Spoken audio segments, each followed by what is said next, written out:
नमस्कार दोस्तों, मैं मनीष द्विवेदी। आप सभी लोग को स्वागत है इस चैनल पर है। देखिए, 15 अगस्त आने वाला है और इस समय हम लोग जो है आज़ादी का 76वां पर्व मनाएंगे। और इस बार दैनिक भास्कर ने एक सीरीज चलाई है शौर्य गाथा। तो उसमें उन्होंने जो है ऐसे क्रांतिकारियों का जिक्र किया है जो किताबों में मेंशन कम हुए हैं, जिनको जगह कम मिली है, जिनको आम व्यक्ति कम जानता है, और जो तैयारी करते हैं बच्चे पीएससी की, एसएससी की, यूपीएससी की, उन तक भी उनकी बातें कम पहुंच पाती हैं, क्योंकि सिलेबस के अकॉर्डिंगली पढ़ते हैं तो जो मुख्य क्रांतिकारी होते हैं उनका जिक्र ज़्यादा होता है सिलेबस के पॉइंट ऑफ व्यू से। लेकिन जो ये सीरीज़ शौर्य गाथा भास्कर ने चलाई है, तो उसको मैं यहाँ पर कहना चाहता हूँ, इलेबोरेट करना चाहता हूँ, अपने माध्यम से कहना चाहता हूँ, ताकि वो जो मेरे व्यूअर्स हैं चैनल के, जो एमपीपीएससी की प्रिपरेशन करते हैं, उन तक भी ये बात पहुँचे। और बहुत सारे लोग ऐसे होते हैं जिन तक वो कॉलम नहीं पहुँच पाता है, तो मैं चाहता हूँ ये हमारे चैनल के माध्यम से पहुँचे और आप भी जानें। एक तो ये सामान्य जनों के लिए भी काम आएगा और जो तैयारी कर रहे हैं उनके लिए तो आना ही आना है कि ऐसे क्रांतिकारियों का जिक्र भी आप तक पहुँचे, फैक्ट के रूप में पहुँचे, जो आपके एग्ज़ाम पॉइंट ऑफ व्यू में जब आप ऐसे राइटिंग करते हैं या जब आप इंडियन पॉलिटी या इंडियन हिस्ट्री पढ़ते हैं तो उसमें भी आपके मेंस के राइटिंग में ये सब चीज़ें काम आती हैं जब अन्य क्रांतिकारियों के ऊपर लिखने को आता है। इसीलिए मैं लाया हूँ कि कहीं ना कहीं ये किसी न किसी तरीके से यूज़फुल हो सकता है। और अब जो नया पैटर्न है एग्ज़ाम का, उसमें भी आप देखिए कि जो ट्राइबल क्रांतिकारी हैं उनसे ज़्यादा क्वेश्चंस पूछे जाते हैं मध्य प्रदेश में, तो ये जुड़े हुए जो हैं, इसीलिए वो सीरीज़ मुझे बहुत अच्छी लगी कि ये आप लोगों के लिए बहुत काम आएगी, इसलिए मैं आपके बीच को रखता हूँ। आज हम बात करेंगे तमिलनाडु के वांची अय्यर की। तमिलनाडु के वांची अय्यर एक ऐसे क्रांतिकारी थे जिन्होंने अंग्रेज़ों का संहार करने का एक संकल्प लिया और इसको उन्होंने अपने तरीके से पूरी करने की कोशिश की। नाम से ही क्लियर हो गया होगा कि वांची अय्यर जो हैं दक्षिण भारत के होंगे। जी हाँ, ये तमिलनाडु में इनका जन्म हुआ था और जो अंग्रेज़ों से जो त्रस्त थे, इसीलिए इन्होंने कुछ फैसले लिए। ये एक लिपिक थे और लिपिक ये थे आपके त्रावणकोर में, और बाद में इन्होंने 3 महीने की छुट्टी ली, पौंडीचेरी गए, निशानेबाजी सीखी और उनके एक सहयोगी के रूप में उन्होंने सहायता प्राप्त करने के लिए उनके बहनोई थे कृष्ण शंकर अय्यर। कृष्ण शंकर अय्यर उनके सहयोगी थे, जिनकी सहायता से उन्होंने अंग्रेज़ों के संहार का एक प्लान बनाया और उस पर चले। और उस पर चलने के बाद वहाँ पर एक मजिस्ट्रेट थे, एक अत्याचारी मजिस्ट्रेट कह सकते हैं, जिनका नाम मैं बताता हूँ आपको। जिला मजिस्ट्रेट थे रॉबर्ट एस। तो रॉबर्ट एस को इन्होंने गोली मारकर उनकी हत्या कर दी और उस हत्या का प्लान इन्होंने बनाया, क्योंकि इस तरीके से जिला मजिस्ट्रेट को मारना आसान नहीं है। बिना प्लान के और बिना सही प्लान के प्रोसेस के कोई भी काम सफल नहीं होता है। तो जिला मजिस्ट्रेट जो थे वो फर्स्ट क्लास के डिब्बे में वो सफ़र करते थे, अंग्रेज आप जानते ही हैं। तो जब वो मद्रास रेलवे स्टेशन पे थे तो फर्स्ट क्लास के डिब्बे में जाके बैठ गए। रेलवे स्टेशन पे सामान्यतः भीड़ होती, तो भीड़ थी, ये भीड़ के बीच में हथियार लेके गए और इन्होंने जिला मजिस्ट्रेट रॉबर्ट एस को गोली मार दी। वो फर्स्ट क्लास के डब्बे में खून से लथपथ होकर पड़ गए। जो उनके बहनोई थे कृष्ण शंकर अय्यर, वो भागने में कामयाब हो गए। ये थोड़ी देर खड़े रहे ये देखने के लिए कि वो मरे कि नहीं मरे। जब इन्होंने देखा कि अंग्रेज़ सैनिकों ने उनको घेर लिया है, पकड़ने की ओर बढ़ रहे हैं, तब इन्होंने स्वयं को गोली मारकर अपनी जीवन लीला समाप्त कर ली। तो इस तरीके से वांची अय्यर ने एक प्रण लिया कि अत्याचारी जो जिला मजिस्ट्रेट अंग्रेज़ थे रॉबर्ट एस, इनको मारने का इन्होंने संकल्प लिया। और आप देखें कि दक्षिण भारत से भी क्रांतिकारी जुड़े, जिनकी सूचनाएं या जिनकी कहानियां आप तक कम पहुंचती हैं। ये जो कहानी है क्रांतिकारियों की, ये भास्कर ने भी कहाँ से ली है, उसका जिक्र भी भास्कर ने अपने कॉलम में किया है। एक राइटर थे सुधीर विद्यार्थी की क्रांति की विरासत, सुधीर विद्यार्थी की क्रांति की विरासत व श्री कृष्ण सरल की किताब, श्री कृष्ण सरल की किताब इंडियन रेवोल्यूशनरीज के आधार पर ये इन्होंने स्टोरी यहाँ पर छापी है। मैं फिर से इनका नाम एक बार बोल देता हूँ, सुधीर विद्यार्थी की क्रांति की विरासत व श्री कृष्ण सरल की किताब इंडियन रेवोल्यूशनरीज के आधार पर ये इन्होंने स्टोरी यहाँ पर ली। एक दूसरी स्टोरी यहीं से हम लेते हैं जो बहुत इंटरेस्टिंग होगी, लेकिन ये जो वांची अय्यर का जिक्र है तो आपको मालूम होगा कि एक बड़ी फेमस क्रांतिकारी हैं जिनको आप लोग जानते हैं, मैडम भीकाजी कामा। भीकाजी कामा को आप इसलिए जानते हैं क्योंकि उन्होंने जर्मनी के शहर स्टुटगार्ट में सबसे पहले भारतीय झंडा फहराया था, जो जैसा आज हमारा भारतीय झंडा वैसा नहीं था, वो दूसरा था, लेकिन पहली बार भारतीय झंडा फहराने का श्रेय मैडम भीकाजी कामा को जाता है, जिन्होंने जर्मन के स्टुटगार्ट शहर में फहराया था। तो मैडम भीकाजी कामा ने वांची अय्यर के बारे में क्या लिखा है वो मैं आपको बताता हूँ।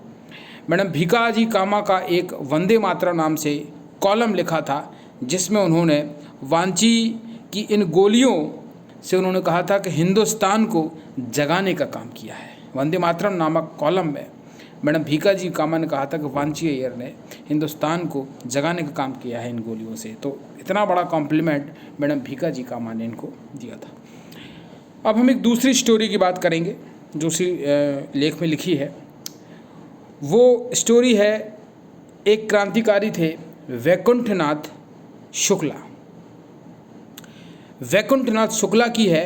बिहार के सूरमा ने भगत सिंह, सुखदेव और राजगुरु को मृत्यु दंड तक पहुंचाने वाले सरकारी गवाह फणेंद्रनाथ घोष को मौत के घाट उतारा था। अब जरा इस स्टोरी का मैं बैकग्राउंड बताता हूँ, ये लेख में नहीं है, इसलिए मैंने कहा कि मैं आप लोगों को थोड़ा सा उसको एक्सप्लोर करके चीज़ों को कहूँगा। देखिए, यहाँ मैंने 3 नाम लिए, भगत सिंह, सुखदेव और राजगुरु। आपको पता है 23 मार्च 1931 को इन तीनों को फांसी की सज़ा हुई थी। किसके केस में? सैंडर्स हत्याकांड में। आपको जान के हैरानी होगी कि ये लोग सैंडर्स को मारने नहीं गए थे, ये लोग मारने गए थे स्कॉट को, जो एसपी थे वहाँ के स्कॉट को। साइमन कमीशन जब भारत 1927 में आया तो लाला लाजपत राय, जो पंजाब में बहुत ही पॉपुलर और राष्ट्रवादी नेता थे, उन्होंने गो बैक साइमन के नारे लगाए, क्योंकि साइमन कमीशन में कोई भी भारतीय व्यक्ति शामिल नहीं था, इसलिए उसको श्वेत आयोग का कहा लाला लाजपत राय ने। कहा जब भारतीय शामिल नहीं है तो 1919 अधिनियम का आप मूल्यांकन कैसे करेंगे कि को सही रहा कितना गलत रहा।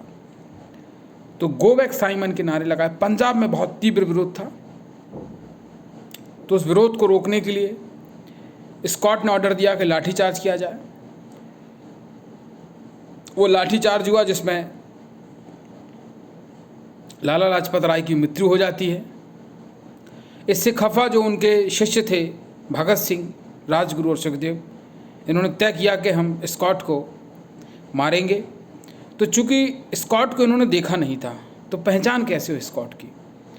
तो जो फणेंद्रनाथ घोष हैं, इनके ही ग्रुप के थे, इन्होंने कहा हम स्कॉट को पहचानते हैं। बोले ठीक है चलिए। तो अब अंग्रेज को या एसपी लेवल के व्यक्ति को मारना इतना आसान तो होता नहीं उस ज़माने में भी। तो इन्होंने फणेंद्रनाथ घोष का सहयोग लिया कि तुम पहचानते हो एसपी ऑफिस के बाहर, जब वो निकलें पुलिस मुख्यालय के बाहर तो तुम इशारा कर देना। तो इन्होंने कहा ठीक है। ये लोग बाहर खड़े हुए थे, स्कॉट निकले और कहा कि आप रूमाल गिरा देना, तुम समझ जाएंगे स्कॉट है। बट फणेंद्रनाथ घोष खुद पहचानने में चूक गए, और जब सैंडर्स आए तो उन्होंने सैंडर्स को देख के वो रूमाल गिरा दिया, इशारा कर दिया, तो उन्होंने सैंडर्स को मार दिया। अब इसके बाद ये तीनों भागने में सफल हो गए। भगत सिंह आप जानते हैं सरदार थे, उन्होंने अपने बाल बाल काट के पंजाब से लाहौर से निकलने में सफल हुए। बाहर आपने शहीद भगत सिंह 2-3 मूवियाँ बनी हैं भगत सिंह पे देखेंगे। वो पंजाब से बाहर निकलने में कामयाब रहे, तो उन्होंने अपना गेटअप चेंज किया। अब उतना अभी हम उस स्टोरी में नहीं जाते क्योंकि फिर ये छूट जाएगी। भागने में कामयाब रहे। फणींद्र नाथ घोष अंग्रेजों की पकड़ में आ गए। इन्होंने कहा कि जब सरकारी गवाह बन जाओगे तो तुमको छोड़ देंगे, नहीं तो तुमको सैंडर्स हत्याकांड में फांसी दे देंगे। फणींद्र नाथ घोष घबरा गए। घबराने के बाद सरकारी गवाही बनने के लिए वो तैयार हो गए। उन्होंने कहा साहब हमको जान को खतरा। बोले नहीं, हम आपको पुलिस सुरक्षा देंगे। तो उन्होंने सरकारी गवाह बन गए। पुलिस सुरक्षा में बिहार के बेतिया ज़िले में वो रहने लगे। लेकिन इससे क्रांतिकारी भारतीय राष्ट्रभक्त दुखी था कि आपने इन तीनों को फंसाया। आप खुद जान पर चले जाते, लेकिन क्रांतिकारियों में थोड़ी होता कि हम फंसे तो तुमको अपने जान के लिए तुमको बचा लें। तो आप सच्चे राष्ट्रभक्त नहीं हो, आप गद्दार हो। तो इस तरीके से लोगों में इनके प्रति भावना थी। तो जो व्यक्ति का नाम लिया हमने, बैकुंठनाथ शुक्ला, इस बात से काफ़ी दुखी थे। उनका मन था कि इस व्यक्ति को जो है हम मौत के घाट उतारेंगे क्योंकि ये गद्दार है, देशभक्त नहीं है। तो फणींद्र नाथ घोष बेतिया ज़िले में रहते थे। अपने पास के ही एक दुकानदार थे जिससे वो बातचीत कर रहे थे, और उस बातचीत के दौरान उनके घर के पास जैसे उन्होंने बोला कि एक गणेश प्रसाद गुप्ता नाम के एक दुकानदार से जिनसे वो बातचीत कर रहे थे। ये बात मैं कर रहा हूँ 9 नवंबर 1932 को, जब सुखदेव राजगुरु भगत सिंह को फांसी हो गई। उसके बाद बहुत जन आक्रोश इनके प्रति भड़का। तो 9 नवंबर 1932 को ये बातचीत कर रहे थे। इसी बीच बैकुंठनाथ शुक्ला वहाँ पहुँचे, और जो नेपाली बर्छी होती है आपने देखी होगी, जो साथ ही रहते हैं कॉलोनियों में, वो लिए रहते हैं, या पिक्चरों में आपने देखी होगी बर्छी नेपाली। उस नेपाली बर्छी से माथे पर वार करके उनको उसी वक्त मौत के घाट उतार दिया। और इस घटना के बाद बैकुंठनाथ शुक्ला साइकिल से फरार करने की कोशिश की, लेकिन अंग्रेज सैनिक ने उनको घेर लिया। साइकिल वहीं छोड़कर जैसे तैसे वो वहाँ से बचने में कामयाब हुए, मगर साइकिल से एक पैकेट मिला। उस पैकेट में उस जो पैकेट मिला उसमें सूती की साड़ी मिली। उस ज़माने में आपको मालूम है कि सूत की साड़ी चलती थी ज़्यादातर। सूत की साड़ी मिली जिसके बीच में एक कटार रखी थी, वो लेके गए थे प्रोटेक्शन के लिए। सूत की साड़ी के बीच में एक कटार रखी थी। साड़ी पर कपड़े धोने वाले का एक खास निशान था। उस ज़माने में ये सूत के जो कपड़े धुलते थे तो वो धोबी जो है उस ज़माने के एक निशान बना देते थे कि यार ये मैंने कपड़ा धोया है, ताकि इधर उधर गुम ना हो, या क्योंकि धोबी घाट पे कई धोबी रहते थे, तो एक खास निशान था। इसी सुराग से 6 जुलाई 1933 को बैकुंठनाथ शुक्ला पकड़े गए। 14 मई 1934 को इस महान क्रांतिकारी को हंसते हंसते फांसी के फंदे पर इन्होंने गले लगा लिया।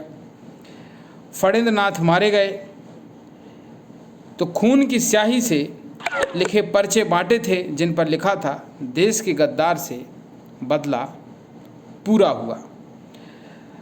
तो ये हमने एक चर्चा की, एक शौर्य गाथा की। अगले वीडियो में अगले क्रांतिकारियों की चर्चा करेंगे। तब तक के लिए धन्यवाद।